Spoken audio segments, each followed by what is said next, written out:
السلام عليكم. احلى ميني بان كيكس في الدنيا، بان كيك بالفانيليا وبان كيك بالشوكولاته، ونشوف نعملها مع بعض ازاي.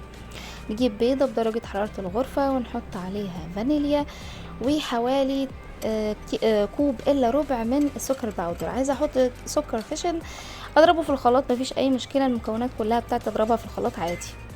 بس انا اخترت المضرب اليدوي، ولحد ما لقيت القوام كده فتح مني وعمل فقاقيع بحط كوب من اللبن وحوالي ربع كوب من الزبدة عندي بدرجة حرارة الغرفة كانت شبه سايحة، فالجو حر النهار طبعا، فكانت شبه سايحة معايا. لو عايزين نسيحها مفيش مشكلة، بحيث ما تكونش جامدة عشان ما تكتلش معايا. واضرب الخليط بالشكل ده وبالجمال ده. اول ما ادمجهم خالص بحط عليهم كوب من الدقيق او حوالي 100 جرام من الدقيق، وباكت من البيكنج باودر، وبحطهم كويس خالص، بضربهم كويس خالص كده، بحيث يعني اقعد اضرب بيهم بايدي كويس لحد ما اخلي القوام جميل وغير مكتل وحلو قوي قوي سوفت وناعم بالشكل ده. اول ما ابتدي اجهز الكميه كلها بضيف شويه في حاجه كده تسهل عليا ان انا اضيفها في الطاسه، يعني تكون مساعداني شويه زي الشفشق او زي اي حاجه سلسه ومرنه معايا بالشكل ده.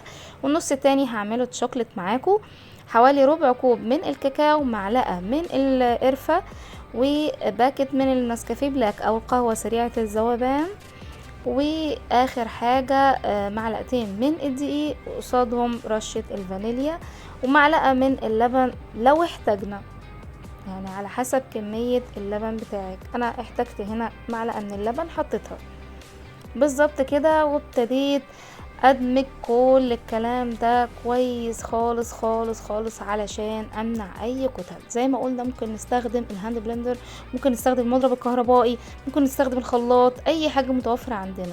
انا استخدمت هنا ايديا بس كنت سريعة شوية في الخفق عشان امنع اي كتل. ولو احتاجت لبن، صح نسيت اقول لكم، لو احتاجت لبن يعني نظبطها علشان ما تقلش معايا وما تبقاش سايله، يعني الاتنين في نفس الوقت، لا عايزاها سايله قوي ولا تقيله قوي، قوامها مظبوط. والفانيليا ابتديت اقلبها اهو بكل حذر شديد، باخدها من الجناب بلفها يمين وشمال لحد ما تتلف معايا. وزي ما قلت لكم بحضر حاجه كده تكون مظبوطه معايا، اقدر يعني انزل فيها الخليط بكل سلاسه ومن غير اي يعني ما تعمليش اي حاجات تبوظ لي الطاسه، عشان عايزاها نضيفه وحلوه زي كده، لاني مش بدهنها لا زيت ولا سمنه، علشان تديني اللون الجميل الذهبي الجولدن ده اللي احنا محتاجينه بتاع البانكيك الانجليزي.